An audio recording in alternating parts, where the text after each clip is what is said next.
won. Conway, Perez, Kumpang and Verdheim. Sorry, he didn't, of course, because the Audis did a splash and a change, didn't he?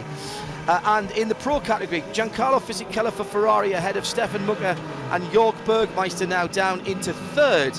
Right, how did that happen? Because that's not how it was when we went yellow. Or at least so I thought. Bruno Senna now in fourth position. It was Bergmeister leading from Fisichella and Mucker. That we need to go back and review. Nygaard, Campbell, Walter and Portaliccio, or 95, 98 and 81 as we go back to Green Flag Racing.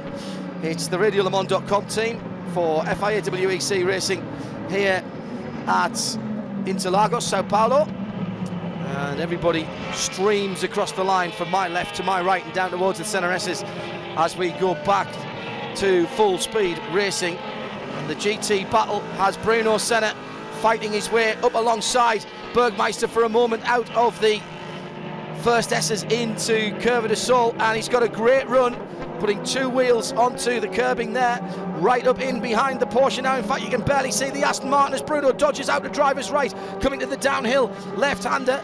The 97 ahead of him is Stefan Mucker, who is in second place.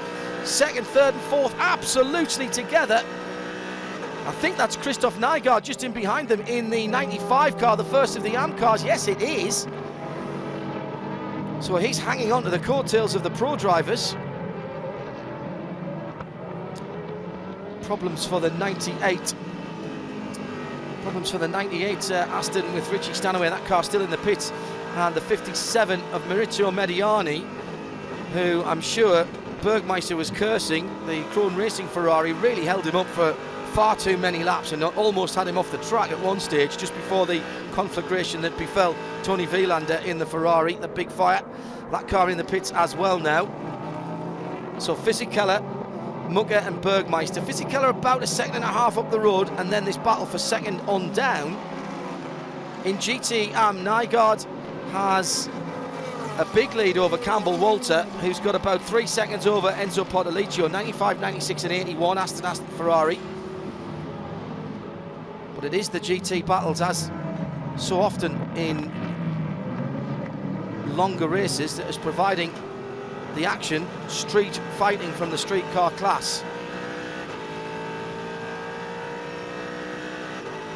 And Senna this time doesn't get the better run out of the S's that bears his uncle's name as well, of course, but named after his uncle, as Mediani rejoins, thankfully, behind this fabulous scrap for second, third and fourth in GTE Pro. Oh, side by side, and there's a touch, and round goes the Ferrari, and there's two Astons have come together as well. No, it's the Porsche and the Aston, and that was the 51 car, that was Fisichella, and that, I'm afraid, at turn number 4 was entirely down to Patrick Bornhauser in the Corvette, who seemed to be navigating by Labrador there. What was he thinking? That is an awful decision by Bornhauser, who is over 10 laps down, got right in the way. The Ferrari then lost it in the middle of the corner, and there's definite contact between the 51 and the Porsche number 91, and I think the Aston just about got round. Senna had to go a long way off track. So this is going to leave now then. This could have Christian Nygaard leading the GTs again in the AM car. The 61 car was right in the middle of that as well. That's Jack Gerber, and he's got a right rear puncture. Was it the 61 and not the 51? I will apologise if that's the case. Meanwhile, at the head of the field, untroubled by this, Andrea Lotterer continues to lead the motor race by 5.8 seconds from Tom Christensen. Yes, and just before we had the Ferrari conflagration moment, which brought out the last safety car, I noticed that both the Audis managed to set new fastest laps in the race, John. We first of all had a lap of a 120. No, Let me just find out what it was, because I've got onto something else. We had a fastest lap at a 1:21.213 for Andre Lotterer, and then a 1:21.177 from Tom Christensen. So the Audi is certainly not hanging around, going faster than at any other point during the race. And I'm going to put something right there. Patrick Bornhauser was in the middle of that, but it was the Jack Gerber car that he was side by side with, and not the leader in class. So Fisichella continues to lead in the 51 car. It was the South African stripes on the side of that car that has now got a right rear puncture, and will come into the pits in just a moment. In fact, it is in the pits now.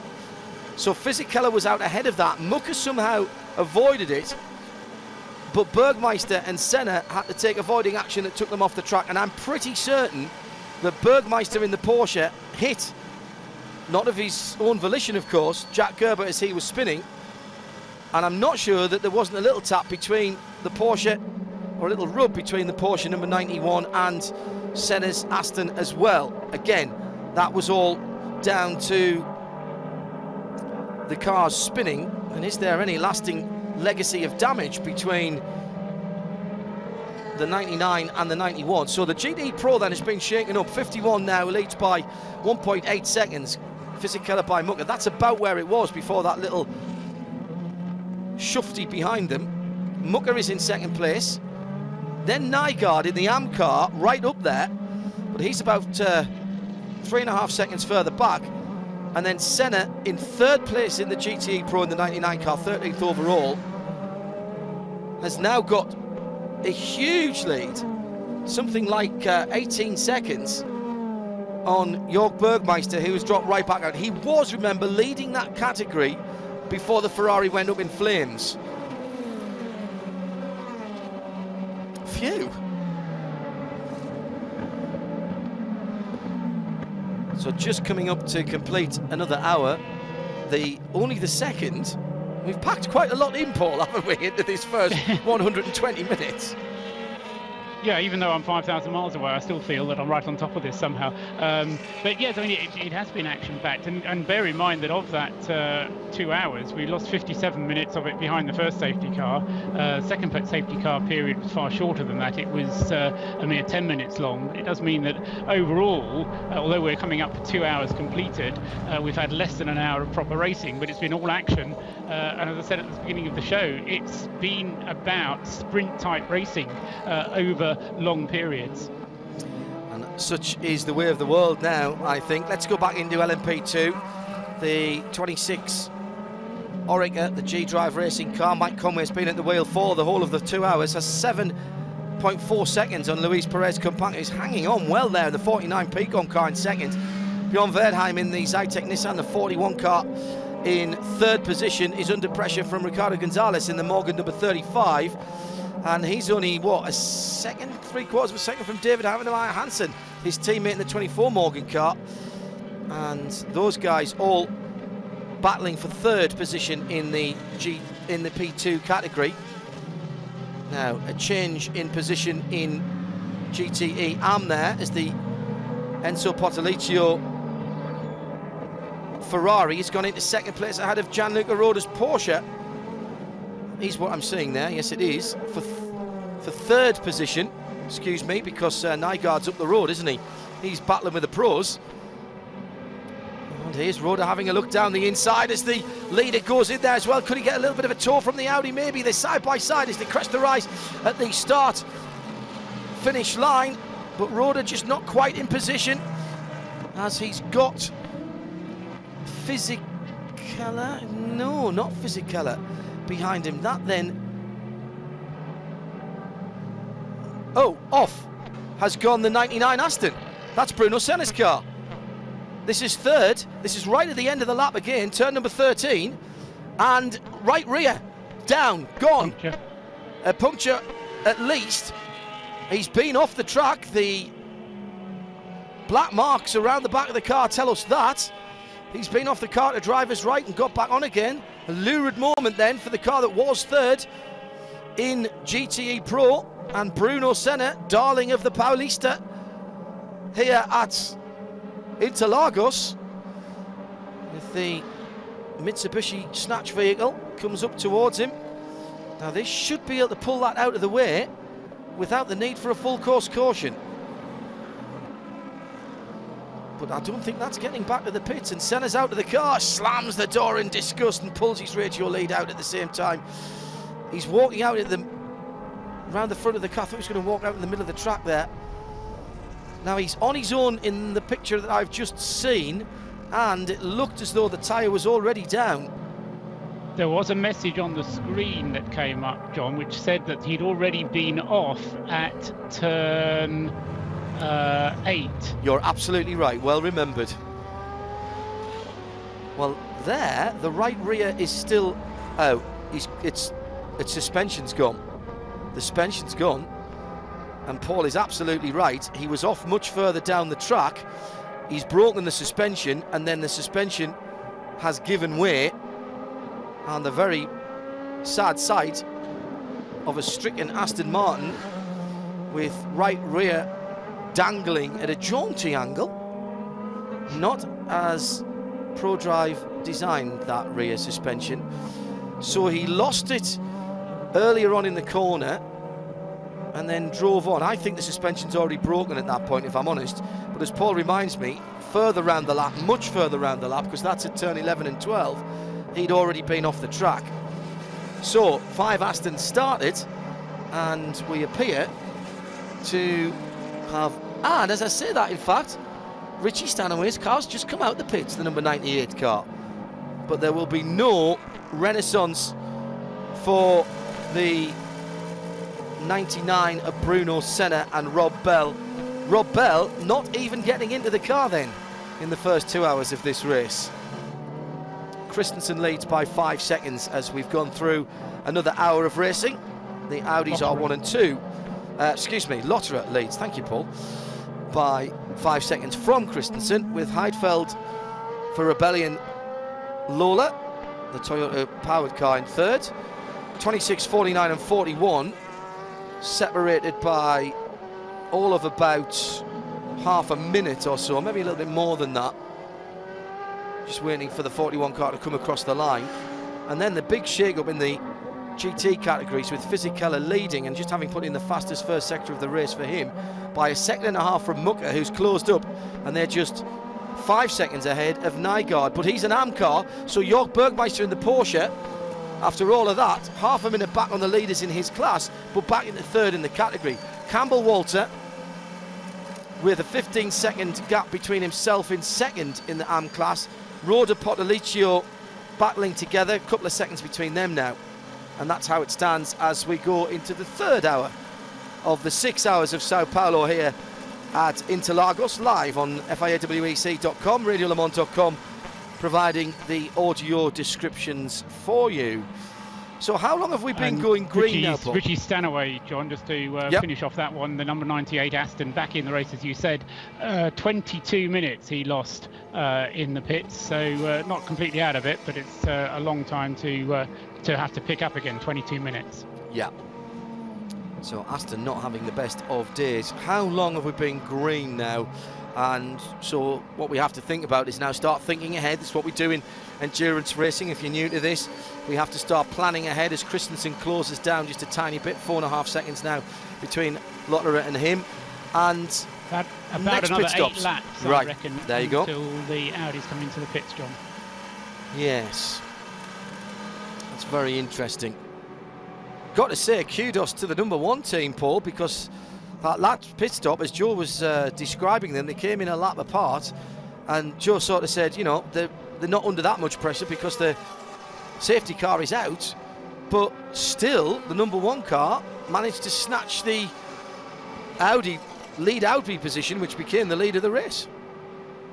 Yes, I'm a bit puzzled about quite how it happened as well, because I think Marcel was a bit puzzled about how it happened, but I think it was purely the pace of the safety car on the lap on which Festler came in was slightly quicker than the lap on which Alan McNish came in, and that was why they did the change. It was all to do with the speed of the lap that they ran behind the safety car. Now, Ayrton Senna's incident, Bruno. that's 2 today. Bruno Senna's incident as he walks back in across the infield. When you see the pictures, Paul, you'll understand why the A word came into my mind. I just wonder, and a few of our listeners are wondering the same, whether that was a legacy, that suspension issue, of the incident with Jack Gerber's car a few laps earlier, when we had him and Bergmeister and Jack Gerber's spinning Ferrari. I did think there was a touch, and it was right-hand side of the Aston that would have touched the spinning Porsche. So that may be the answer there to that incident. It is. I think that's entirely possible, John. Yes, I mean these cars built incredibly strongly, and the bizarre thing is that you can belt them over a curve at 150 miles an hour and the suspension will survive, but if you belt them at the wrong angle, sideways or slightly from the back, then all manner of damage can happen. Down to the pits now with Mark Lee. Paul, what was the problem? I had contact with the 71 Ferrari in turn 1. He tried to pass me, but he was so late on the brake, so I opened the door for him. Then he was really wide for turn 2, so I was going in, and then he was again too quick in going into turn 2. Got understeer and hit me on the wheel, and then the wheel broke, and then I had to pit in like after 4 or 5 laps. It seemed to be over for you so early on. However, now looking at what's happening out there with all the Aston Martins and the Ferraris, still in with a chance. Yeah, but we are 1 lap down, so it's not so good at the moment, but we try to fight back. Richard is doing fantastic times. The car felt very good. It's a shame that we had this problem at the beginning. Thank you. So Louise Beckett eliciting the answer that we'd been speculating about earlier on there from Mark Lieb. He was leading the GT category. In fact, we've had both Porsches leading the GT category and both falling foul of incidents out on the circuit. Issue with the Ferrari, as we had surmised, that caused that right front problem, and that's what brought that car in. Bergmeister suffering with spinning cars around him. The 2 Porsches now are 3rd and 4th in the GT-AM, but Ricard Leitz, as his teammate mentioned, a lap off the lead. But a lap off the lead, 34. Let me just see how far he is back in actual time-wise. I think he's only just a lap off the lead, 55, 30, 59. He is just a lap off the lead. He's about 1 minute and 30. Must be a little bit more than that because they're lapping slower than that, but he must just be ahead, excuse me, just behind Fisichella on the track. See when they come round, he might be in danger of going 2 laps down, actually, now that I've seen that. Don't get the gaps other than which laps they're on the timing screen, so I've got to kind of work it out by where they are on the track and what sector times I've got from them. But you get the idea anyway that they're not out of it for sure. Also fighting back the 61 car of South African Jack Gerber. 5th position for that car, but he's dropped off the lead lap in the ARM category as well. In fact, he might be a lap and a half, nearly 2 laps back, because Nygaard is going so well right in among the pro cars. Tom Christensen's got a bit of a hurry up. In fact, Lotterer had a very slow lap last time around, a 25 flat against 24, and now a 22 from Christensen, although the gap had gone out anyway. So traffic playing its part. It was well over 9 seconds, and it had just been 4, and Tom Christensen pulls it back to 7. So the gap between the 2 Audis going up and down. The ebb and flow of traffic. So we're looking at David Ennemeyer Hansen now, just 0.8 of a second behind the leader behind his prey rather. The 3rd place car, Ricardo Gonzalez, as into the pits has come Bjorn Verdheim in the Zytec Nissan, the Greaves Motorsport car. Bjorn getting out of the car. Joe Bradley, are you back in that part of the pit lane? I am. I'm just walking towards it, Nissan pit lane for Zytec Nissan. Sounds like pretty nice synergy. Looking like a scheduled stop. The car is being fueled. They've got tyres ready. The driver's been changed. I saw Gunnar Jeanette in the pit just earlier, so I don't know if you can see from your lofty perch, John, as to who the driver is that's replaced him. When I approach the car, you'll hear the... Hang on a second, Joe. Tor Graves coming into the pits very slowly in the 25 Delta ADR car. That has not had a good run today. I just saw the G-Drive livery there, and I was wondering if that was the leader in category, but he has made it into his pit. Sorry, Joe, go ahead. Yeah, I think it's Christian Zugel who's taking over, John. The rear tyre's just going on the left-hand side. The car now off the jacks. That's the engine fired you can hear in the background, and he stalls just as he begins to pull away. The Delta ADR car, Joe, down at pit in, is on its dollies, and is about to be wheeled into its pits. Oh, and there's a bit of smoke coming out of the left rear, and there was a bit of panic there by one of the team members who squirted something on it that he wasn't meant to. He gets pushed away by one of his teammates, and they're taking the bodywork out. The driver, Tor Graves, out of that car. Clearly something not quite right as the fire extinguisher comes into play again on the left-hand side of the rear three-quarter of that 25 Delta ADR. It's been a horrible day for that car. Horrible day. And as soon as there was any extinguishing, Tor thought, I'm out of here. I've seen what's happened to Vilander earlier on. 1:15. So that's another hour of racing gone. 2:15 here in Brazil as Bruno Senna jogs back into pit lane. I'm sure he's going to be on the Christmas card list of Eduardo Freitas for that. He's on the track as he goes into pit lane now, showing his fitness, mind, keeping up a steady jog at this kind of heat, which is 29.4 in the air, and the Michelin track temperature 31.1 now with 25% humidity, and the wind still coming pretty much from the west. So we're coming round to the leaders pitting, Paul Truswell. Yeah, that's right, John. About another minimum of 2 laps, and possibly about 3 or 4. Reason I'm not quite sure, of course, is A, we haven't actually had that much running of green flag, and also I'm not quite sure how much fuel would have been saved whilst they were in that last safety car period, because the safety car period, the second safety car period for the fiery Ferrari, neither of the Audis made stops. So we've got Alamanishn walking back up to having pit handed lane. over to Devastating. Tom Christensen Yeah, it was and Andre unavoidable. Lotto. Unfortunately, the Ferrari spun in stay in the front. car, John. Crashed to the Porsche, and the Ferrari hit me again, and so he broke the suspension. That's it.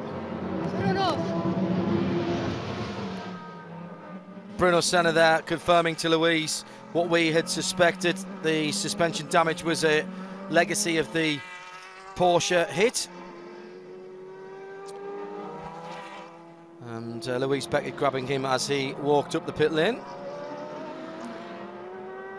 Let's go down to a little bit further back up the pit lane. Joe Bradley's made his way down to the Delta ADR pit, Joe. Yeah, very dusty Delta ADR car 25 in the pits and getting a lot of attention. The most work going on in the car, would you believe, as you would imagine I should say, is getting rid of that fire extinguisher. It really is, they really do kill car. I hate to see fire extinguishing when it's not needed, and it was arguable whether it was needed. Then the system went off of the car's own system. I'm going to try and get a word with somebody when the hectic activity has calmed down somewhat, and we'll find out just what it was initially that brought the car onto pit road with a problem. But right now they're very busy trying to get this car back out.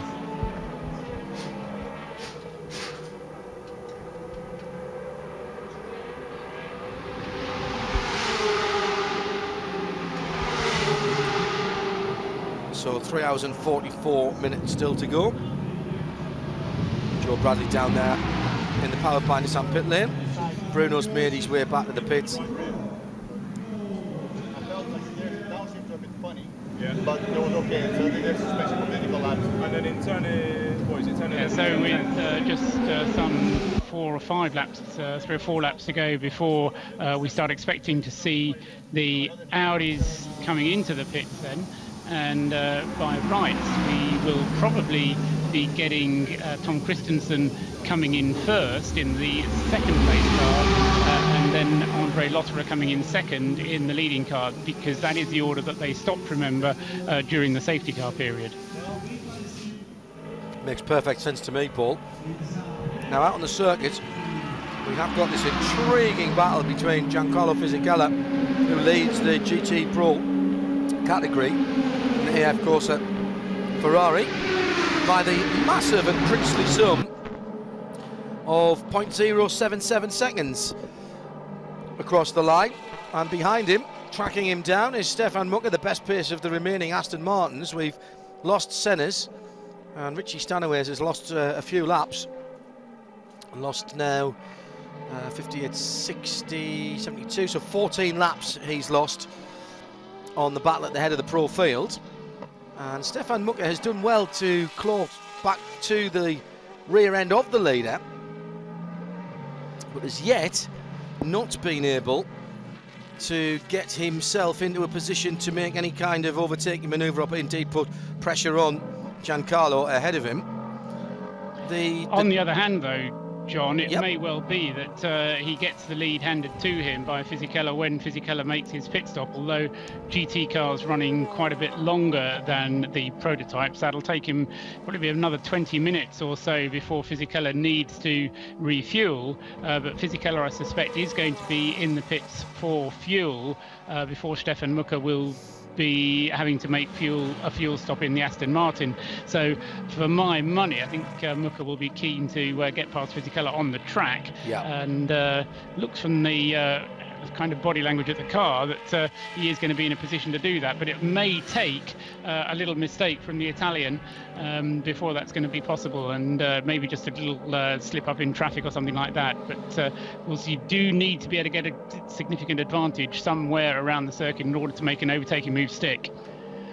The interesting thing for me in the GT categories, I mean, we talk about fuel obviously in the top classes as well, but when the cars go significantly further, as they do in the GT classes, the difference between, in percentage terms of your pits, the difference between saving a stop and not saving a stop is you know, obviously commensurately a bigger portion of your race. And these guys were talking the difference between 4 or 5 stops. Now we've had a lot of safety car, and it'll be very interesting to see how this plays out now, because we've seen in the past the GT battle, which is hotting up very much now as Mucker gets on the inside, and there's a little brush between the Ferrari and the Aston Martin. Mucker dutifully drops in behind Fisichella, who looks not to have the most stable of platforms underneath him there as he comes through the fast sweepers before climbing up towards the start-finish line. And Mucker for a moment was alongside, couldn't make it stick and get that one to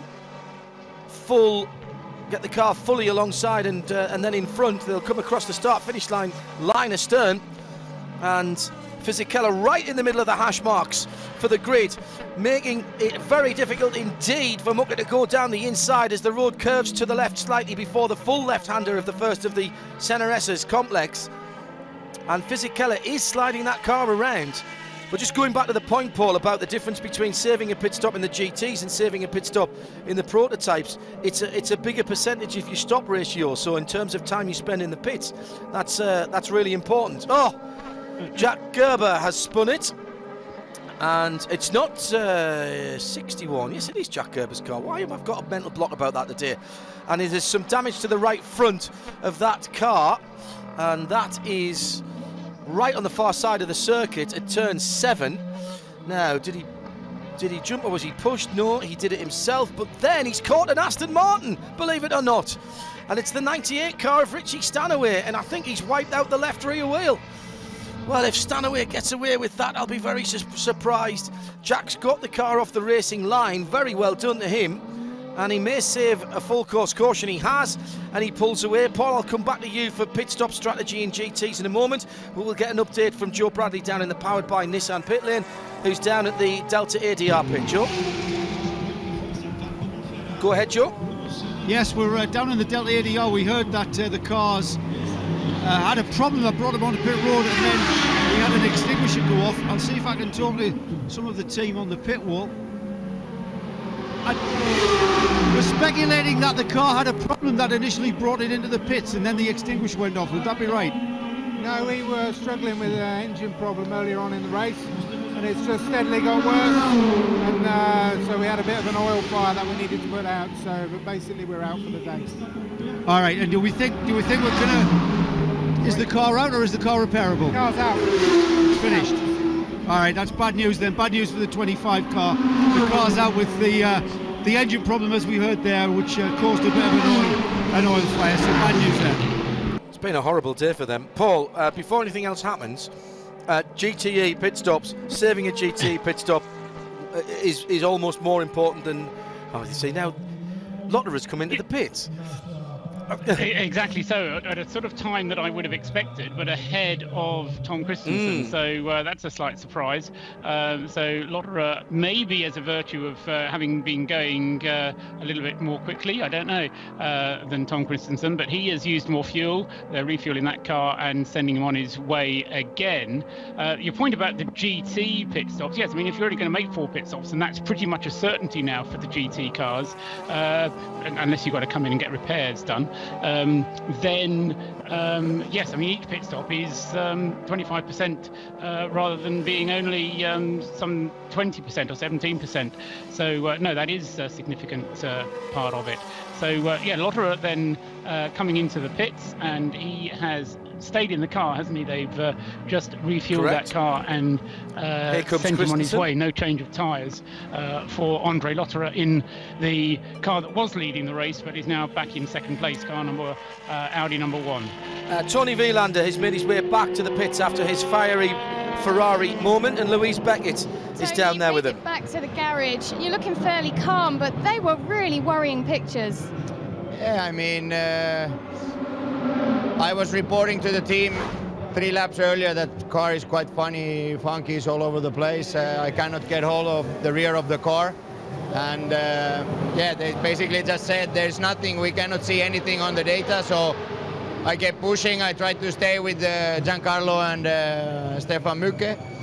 And in the corners, car was relatively good, but then suddenly I started losing the rear more and more. So probably I was losing either fuel or oil to the rear tires, and was quite a struggle to keep the car on the track. And then suddenly going to last turn, the team came on the radio, fire, and stop the car. And I actually tried to look for the orange spot where normally the fire marshals were, but unfortunately they were not there. So it was quite scary. I mean, when I opened the door, I had the flames coming to the helmet. So I mean, there was not a lot of time to come out, and I tried to run because the flames were so aggressive. I thought actually that it's going to explode. So, but anyway, it's one of those things that has not happened to me in the past, and when they happen to you, you just do what the instinct tell you to do, and there's not much other things to do. So I just tried to get out of the car, turn it off, leave on the gear, and that's it. The damage of the race car looks quite bad. After the race, we need to investigate how to proceed to Texas. If it's a car that we can rebuild or not. At the moment, I cannot tell you, but happy to be okay. Sad for the team. We had a good pace. And I mean, I feel like today we were again on the podium. I don't know if for the win. 51 is looking strong, but anyway, sad always to retire from the race, and hopefully, I mean, happy that there was no bigger drama today. Thank you. Longest answer to a single question ever competition. At the moment, leader Tony Wielander. I'm just looking at the screen here. Bruno Senna and the team manager of the Aston Martin has been called up immediately to the stewards. That's interesting. Yeah, the other message on that screen, John, was that before that collision which Jack Gerber had with Richie Stanaway, he was also under investigation for causing the previous collision. So Jack Gerber will be next in line outside the headmaster's office, I suspect, after he's finished with Bruno Senna. Well, let's go down to the Aston pit and to Richie Stanaway's. The lead, Andre Lotterer, taking chances through traffic. Joe Bradley has caught up with the number 98 car driver. The car's back in the pits, Joe. It's not been a good day all in all for them. No, Richie's smiling though, you know, which is a good thing. Richie, you can't help but smile after that one. That had nothing to do with you. So unlucky. Yeah, it's just one of those things, you know. First of all, we lost a lot of time in the garage here after the car got stuck in 6th gear, so just at the start of my stint. So he came back in, got it repaired, and then just went out and was just sort of, you know, running as, you know, see what I could do. And then unfortunately, one of the Ferraris just spun as I was coming past, and there was nowhere I could go. But, you know, that's racing sometimes. How did the car feel as you were bringing it in? Does it have suspension damage? Yeah, it didn't feel too great, to be honest. The biggest thing I noticed was just the side of the bodywork was dragging on the ground, and we've obviously got a damaged exhaust. But I think if they can fix that, the suspension might be okay. But I did get launched up in the air a bit, so perhaps there is maybe some left rear suspension damage, but we'll get it fixed up and send out and see how it goes. You can't press escape and ask for a tow in the real world, can you, mate? What's that, sorry? You can't press escape and ask for a tow in the real world. Yeah, no, you can't. Thanks, Richie. Reference there to Richie's online racing career. The car that caused his grief is also in the pit lane with right front damage. It was trailing some fluid as well. Jack Gerber has got the Ferrari back, and it was speeding in the pit lane as well as it came in to compound the disaster that has been this afternoon for a number of competitors, including that number 61 AF Corsa Am Ferrari. Day started bad for them and got worse. They should have started on pole position. They failed post-scrutineering, post-qualifying scrutineering, pushed to the back of the grid, and from then on, it hasn't got any better, frankly. Lotterer leads now by 11.3 seconds after their last set of pit stops. He did not cede the lead to Tom Christensen. It's great news for the defending FIA World Endurance Champions, the #1 car, because they need to keep winning and getting the point for pole position, which they have done this weekend, to close the gap on the #2 team, courtesy of their win at Le Mans. Nick Heidfeld is now he has gone a lap down now, I think. See as they come through the next sector, sector #2. He was holding on grimly to the... Yeah, he's lost the lead lap. Yep.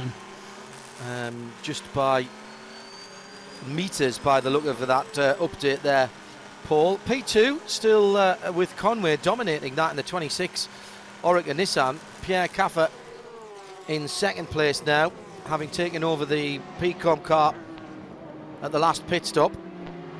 He's 1 minute and 10 seconds in arrears. So we have to look down to the GT Pro cars for the battle. It's still Fisichella and Mucker who are barely a second apart. And whilst we're talking about GTs, well done Christoph Nygaard, who is still leading GT Am and is the third GT car. He's right in among the pros there, ahead of Campbell, Walter and Roder, 96 and 88, who are further back down the road. Let's go down to GTE Am and that problematical Ferrari, the number 61 car. Jack Gerber has made it back to the pitch, Joe, but that looks like heavy damage on the right front. Well, I was in the right place at the right time. Right there is when they've called the car to a finish. The gesticulation was, you know, the slash across the neck to the WEC official from the crew chief. The car's got extensive damage to the right front corner, which is where it came into contact with, as we heard earlier, Richie Stanaway, the Aston driver, was just describing it from his end of things. Well, this car is now out, and I can see why. It's got extensive damage to the chassis, and more importantly, it's lost all of its coolant. The last remnants of its coolant now leaking out of the car as it sits forlornly in its pit, and it's a shame to lose any car at all, John. It's becoming a bit of a race of attrition. Thanks, Joe. Down there in the powered by Nissan pit lane. In P2, the fourth place car is in the P2 category, the number 24 Morgan, with just 10 seconds between it and Martin Plowman, its teammate. Now has Alex Brundle on board, Paul, and the young Brundle is doing very nicely as he's just jumped into that car. Yes, he has. He's got himself 2 laps to settle in, and then on his 4th flying lap, he's done the fastest lap of the race for that car. And I haven't actually done the research yet to see if it's the fastest lap in P2, but if you give me a little while, then I'll work that out. But certainly Alex Brundle fastest lap pace, getting down and getting to grips with Matt is very good in the Oak Racing Morgan number 24 there. P2 up at the front, the Mike Conway number 26 car has kind of got itself into the lead and has settled there. It's despite your best efforts, John, had a pretty trouble-free race up until now. Yeah, I panicked them earlier on when I misidentified one of the other cars. Sorry about that. So in P2, that car number 26 leads by the best part of a lap from the number 49 car, which Nick Manassian started. Luis Perez Companc took over. That now has Pierre Caffer at the wheel as a result of its latest pit stop. That's in second place. Yeah, he's 1 minute and 4 seconds behind when the lap times are 1 minute and 24. So yeah, very nearly a full lap ahead. Is Mike Conway then, but that car number 26 still has to have Roman Rusinov driving it. In fact, it was Mike Conway who started it, and he's been at the wheel for the whole of the race so far. Correct. That was 1 minute and more than that. Conway lapping in the high 30s, low 31s. Caffer down in the 29s and 30s. In fact, Conway did a 32, I think, last time, or a couple of laps ago. That was well over 1 minute and 10 seconds, about 3 or 4 laps ago. So Pierre Caffer getting down to business very quickly indeed. And while we're talking about pit stops and driver changes, Jörg Bergmeister brought the 91 Porsche in, and Patrick Pilet has just left the pit lane in it, still in third place in the GTE Pro category. Ricard Leitz, his teammate, up into fourth now, but laps down, a lap down on the cars ahead of him. I'm just trying to work out if that 95 car being so far ahead, well, they've just had a pit stop, haven't they? In fact, Chris Nygaard is in the pits now. If I'd only looked out of the window instead of the timing screen, I could see that that is going on. Taking a wee while to get the... In fact, he was held for the number 50 Corvette coming through. As through has gone... No, well, confused there by seeing another Aston Martin being held up behind the 57 Ferrari of Tracy Krohn, but Stefan Mucker has got through, but he's lost an awful lot of ground, some 3 seconds to Stefan Mucker has lost to Giancarlo Fisichella, whose tailpipes he was staring at just a lap or so ago. I think the two Porsches are going to be pretty close to getting their lap back if they can keep up this pace and the longevity of stints that they're doing. A little bit of, and then in fact, as I say that, there is the 91 car, Pilet, just coming out of the pits behind Mucker. So he hasn't managed to nip that back on the second place car. Nicky Thiem is just come out of the pits in the 95 Aston. So that car now, having been miles ahead of the field, is now only 17.5 seconds, but I'm fairly certain that Jamie Campbell-Wanton with the 98, the second place car in GTE, owes us a pit stop shortly as well. He does indeed, John. That's absolutely right. Nicky Thiem, actually, we don't know if Joe can perhaps catch up on that one, but the pit stop for the number 95 Aston, just 51 seconds, and I don't see how they can have done the tyres as well in that stop. So they've done a fueling and driver change, but I have a feeling they may have actually left him on the same set of tyres, but Joe Bradley will be able to confirm that for us, I'm sure. Meanwhile, out on the track, Patrick Pilet is the next car to be dealing with the Krohn Racing Ferrari, and Tracy Krohn not looking in his mirrors, I'm afraid, and that's very poor driving. Tracy, you are better than that, mate. Maurizio Mediani had the same issue earlier on. Whether that is a Ferrari issue or a driver issue, it's really not acceptable to be chopping in front of the leader of class when you're so many laps down and you're not even in that same category. Blue flags were waving, and this time Tracy Krohn does see the Porsche behind him, but Mediani was woeful earlier on. As the 98 Aston is about to fire, and we will hear the V8. Now, why is he being held? Well, he can't have been getting a penalty because they've been doing work on it. So something must have been being checked there on Stanaway's cars. It's gone back out. Interesting. It's Paul Dall'Anna, I think, at the wheel of that now as it went out. Richie brought it in, and he was talking to Joe, so he can't be in the car. It should be Dall'Anna on the rotation.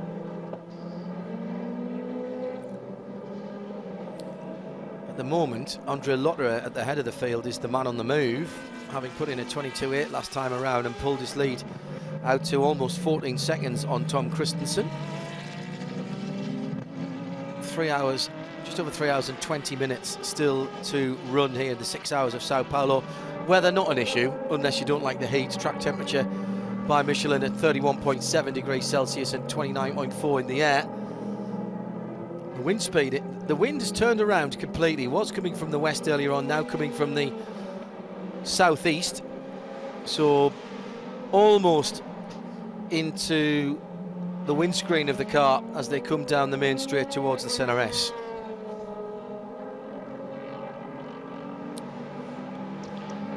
John, I've just been looking back at the pit stops for Patrick Pilet, number 91, and according to the data here, he made 2 pit stops on successive laps. That's why he's dropped down the field a little bit, because he was actually in twice. He came in once, 1 minute 25, and then was in on the very next lap for a 1 minute 13 pit stop. So whether there was something else going on there, I don't know. But Patrick Pilet then in the pits twice. Well, that's a question of Olaf Manthey. He of the magnificent facial hair down in the Porsche AG Manthey pit. We'll task Brad as to that one.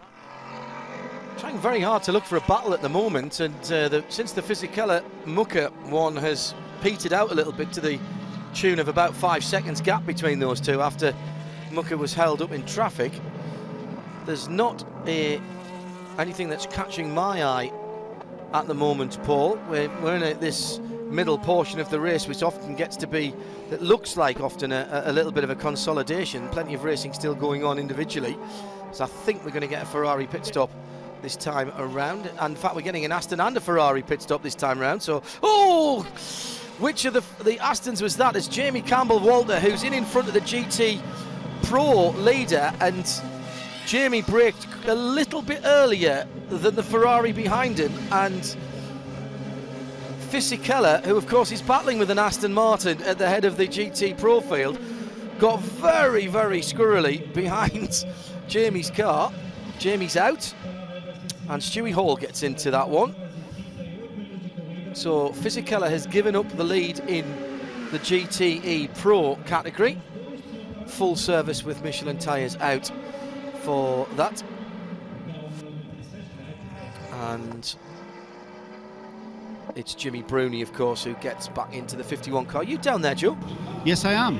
I'm right at the back of the car. The fuel is going to splash my toes when he pulls that nozzle out. I hope not. And, well, it did, but that's all part of the game, mate. You know me.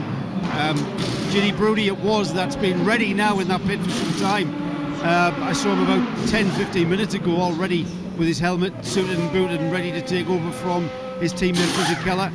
The tyres are coming off, you can hear in the background. Now the pit stop is... Oh, fantastic. That's why I like standing at the back of a Ferrari during a pit stop. Of course you do. Yeah, now we're going to try and get a word with Fisichella. He's at the back of the AF pit and he will be popping his head out, no doubt.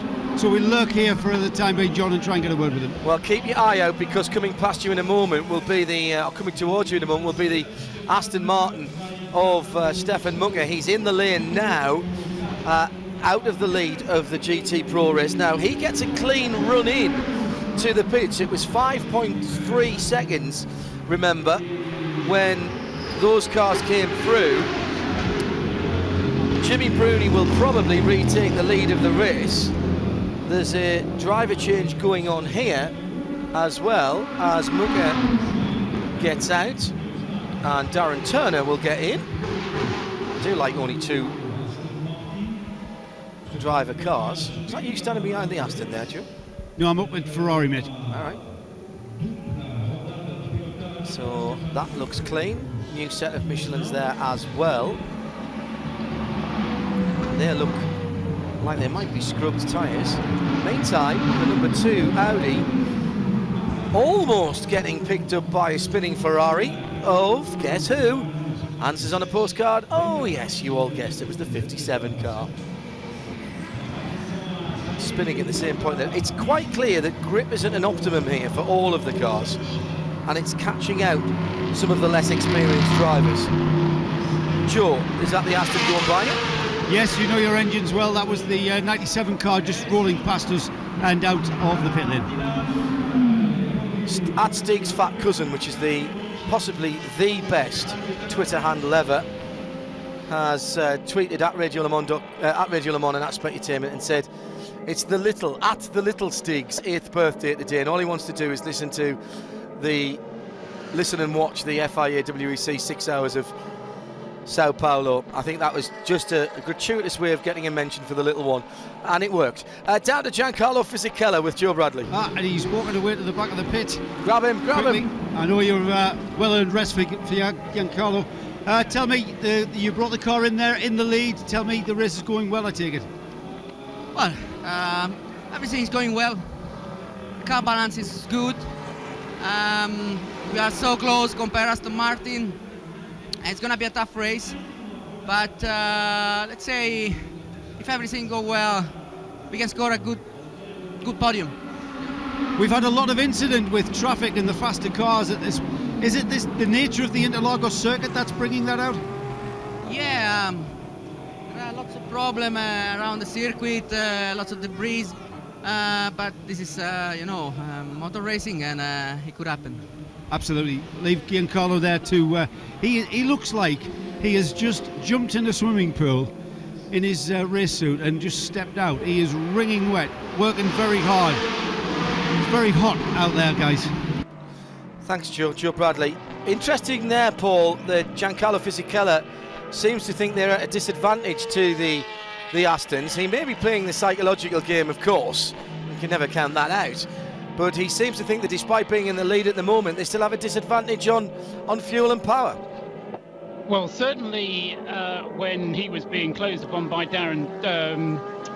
Stefan Mucker, it did seem very clear that the Aston was the faster car. Now, it could well be that Stefan Mucker is the faster driver, but certainly when that battle was taking place, it was clear that Mucker had the faster package all round, and so it may well be that was what Fisichella was referring to, whether there's a slight problem with the Ferrari or whether the balance of performance has kind of finally handed something over to Aston, and that's what Fisichella is referring to. Not really sure. As far as the refueling is concerned, well, the reason that Fisichella had to come in for fuel earlier than the Aston Martin was not because of any necessarily fuel economy. It was purely because they had stopped earlier during the previous safety car period than the Ferrari, than the Aston Martin had. So that's the explanation there. But you know, when you're a racing driver in the heat of the moment, you say things as you feel them without necessarily doing the full analysis of it. Yeah, no, I'll buy that. The Christian Zugel-driven Greaves Zytek Nissan coming through that Aston battle at the moment. Bruni and Turner now separated by just 4.9 seconds, so the pit stop's pretty much played out as Jimmy Bruni's just put in that car's fastest lap of the race, 34.2. There was 3 seconds difference. The Aston quicker in the pits by 3 seconds on that last stop over the 51 Ferrari. We have seen Aston's suffering in the past with fuel flow.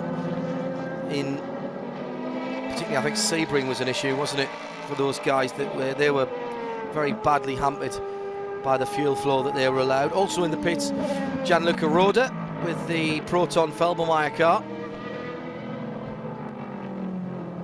And that car has come in out of 3rd position in GTM, and Joe Bradley has spotted the driver change. Joe?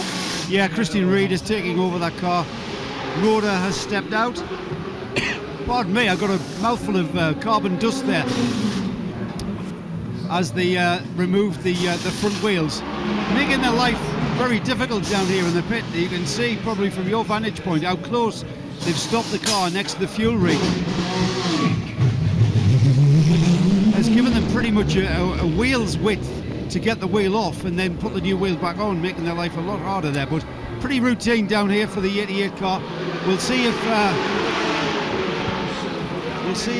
Gianluca Roda is about he is, and like Fisichella, looks like he's put in a pretty tough shift there.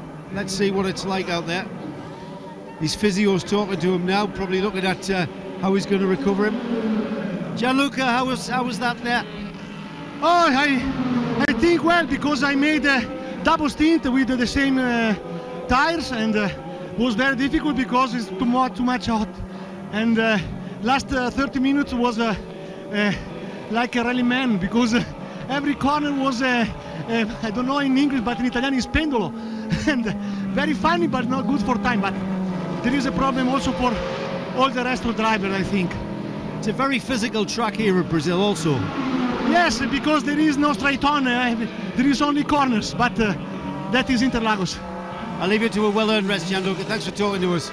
Stay with us, Joe, because I won't ask you a question at the moment. Just watching for the moment, though, a little battle out on the circuit, which is the 97 of Aston Martin of Darren Turner trying to put another lap on Ricard Leeds. And he's desperately trying not to go a lap down, sorry, a full lap down. He's about not even a car's length away from that happening, and as you can imagine, the Porsche driver is not overly keen on having that happen at the moment. Well, this is second place Darren Turner, who's trying to chase Jimmy Bruni, who's further down the road. I have no issue with fighting the leader in your class, but this is second place in class. I mean, it's second and third, but separated by a lap, and well, Ricard he's not weaving around, I'll give him that, but Darren just finding it, he can't get past the Porsche on power, that's for sure. As Ricard gets up on the curb, and this is Darren's chance. He's having to force the issue though, far more than he would have liked as they plunge down to the bottom of the amphitheatre, and he's still not got that done. As Leeds fights on, and now just drifts away from the apex, goes off the circuit, and something might have happened, because unfortunately we cut away to the 25 car because we've got an interview coming in the pits with John Martin and Louise Beckett. I'll come back to you in a minute, Joe. Just catching up on the LMP2. John, it's been hectic out there, but for you, pretty event-free. Yeah, I mean, Mike's been in the car for a long time now.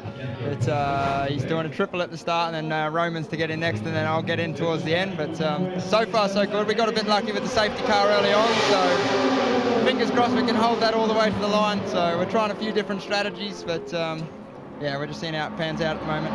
So you're pretty much feet up for most of today. He's doing all the work. I wouldn't exactly call it feet up, but yeah, quite nervous watching the car go around. I think it's worse when you're out of the car than when you're in it, but no, Mike's doing a top job, so hopefully, and I'm sure Roman will as well. He's been quick all week, so then I just got to bring it home, hopefully. How do you keep your focus when you've got quite a few hours to wait until you're in the car? It's quite easy, really, because you're so involved with everything that's going on, so you just, the eyes are glued to the timing screen and the monitors just to make sure nothing happens. And anytime you hear something over the radio, something's happened, you think it's you, and then you look at the screen and it's not you, so I breathe a sigh of relief. But I don't know, it's just one of them things, I guess. The Pecom are the only car that's taken an extra pit stop in your category. Yeah. What do you think about that strategy? I'm not sure as well. It's a bit different for them as well, because they're obviously on the Michelin and we're on the Dunlop. So it's, yeah, I don't know. I think hopefully as it gets cooler, our car will get a bit quicker than theirs. But yeah, we'll see. Thank you. I think that might have been my fault that they got worried earlier on because I saw the wrong G drive car. Just want fuel only. And that is the distinctive radio traffic from the Audi pit wall of Lena Gade, the engineer to Andre Lottere's car. Andre will be staying in the car and using the same set of Michelin tyres he's on, and he comes in. He doesn't come in. He's gone straight through. Well, I thought I had boxed this lap there. Yes, you did. Very quickly, Joe, while we're waiting for that to resolve itself then, as he's got the two Astons ahead of him. We were talking about that pit stop there in the for the 88 Felbermeyer Proton. Enzo Potalicio went through to third in the 8-star bright orange Ferrari. You had a very interesting chat with Enzo the other day about his plans for 2000.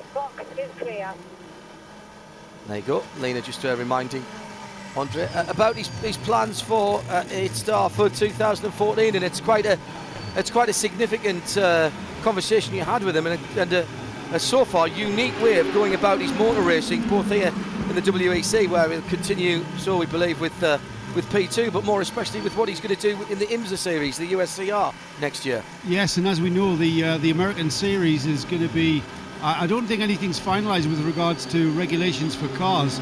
So what Enzo is, as indeed that car comes underneath me, what Enzo is considering doing is using a Daytona prototype for a particular type of track, and an LMP2 prototype for another kind of track where the LMP2 is going to be more competitive over the Daytona prototype. Now, logistically and operationally, that's quite an effort. Financially, well, do the maths. That's running two completely different types of car. What we have speculated, and what he wouldn't tell us the answer to, was whether or not he was going to take both cars to each track and then evaluate which one he was going to actually use after a couple of runs. What Enzo did tell us, though, is that over the past couple of years they've accrued enough data on both types of cars in the Grand Am series and the American Le Mans series with the prototype, that they're pretty much as satisfied that they can make that decision before they leave their race shop. So interesting, though, that people are going to be going to those lengths to win a championship. As the 88-star car leaves. Thank you, Joe Bradley. Now we're hearing radio traffic from Lena Gade to her driver Andre Lotterer to come into the pits, and twice he's gone by now after hearing box this lap, box is clear. Paul Truswell, far be it from me to countermand Lena's orders, but have you got a line to Andre? Can you tell me what's happening? Well, you know, I mean, we've got a lot of power here in Woking. You know, there's other teams who base themselves in Woking for good reasons. But no, I mean, as far as fuel is concerned, Lotterer doesn't need to come in just yet, unless the Audi is using even more fuel than I'm expecting it to. I mean, we know that Audi does use more fuel, or is using more fuel this year than it did last year. But I think he can still get up to about a lap 112 on his current tank full. He's currently on 105, so I think he's still got a little bit to go yet on fuel. Now, whether there's something else that's wrong with the car that they want to look at, I don't know. I mean, Lotterer is on his second stint at the moment. His last pit stop was for fuel only, so maybe the tyres are beginning to go past their best, and that's why Lena wants him in. Well, the mechanics have started to get ready. Meantime, in the GTE Pro category, Porsche number 92 of Ricard Leitz is in the pit lane. Plastic tear off from the windscreen is removed. Eduardo Freitas is about to talk into the radio. In fact, he was talking in the radio there, but not for us to listen down in the race control area. I should just mention earlier on that we mentioned we reported Bruno Senna and his team manager needing to go down to speak to the race director. He was caught on camera running on track, of course, and he did have his race suit rolled down as well at that.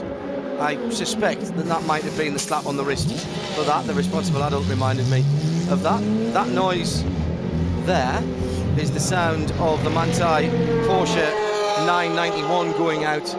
Ricard Leitz brought it in. Mark Lieb will take it out, and now Tom Christensen's onboard sound as he goes past the start-finish line to finish his lap number 105. And still no Lotterer, despite the fact that his mechanics are ready and waiting for him down in the pit lane. And Joe Bradley is down there. Yeah, they're also expecting the number 2 Audi as well, John. They're expecting both crews, both 1 and 2 crews, are ready and waiting. And Paul, just as an addition to what you were talking about, Lena said